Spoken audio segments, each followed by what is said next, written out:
திருப்பாவை 28వ பாசுரம். கரவைகள் பின் சென்று காணம் சேம்துண்போம் அறிவொன்றுமில்லாத வாய்க்குள்ளத்து தன்னை பிறவி பெருந்தனை புண்ணியும் யாமுடையோம் குறை ஒன்றுமில்லாத கோவிந்தா உன் தன்னோடு உறவேல் நம்மக்குயிம் கோளிக்க ஒளியாது அறியாத பிள்ளைகளோம் அன்பினால் உன் தன்னை சிறு பேரழைத்தனவும் சிறியருளாதை இறைவா நீ தாராய் పరై ఏలోరెంబవాయ్.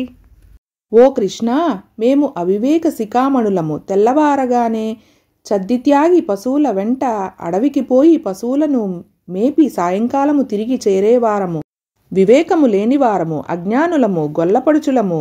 నీవు మా గొల్లకులంలో జన్మించుటయే మాకు మహాభాగ్యము. నీతోడి సహవాసమే మాకదృష్టము. ఈ బంధమెన్నటికి తెగనిది, త్రెంచలేనిది.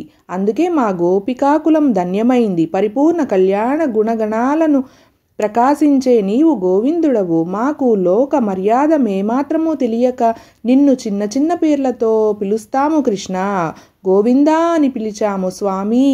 అందుకు కోపగించుకోకు. జ్ఞానులు పొందవలసిన ఆ పదవాద్యమును ఈ కారణమున మాకు ఇవ్వననబోకుము. నీతో మెలిగిన సుఖములనే ఎంచి మాపై కృపచేయుము అని గోపికలందరూ స్వామికి శరణాగతిని చేశారు.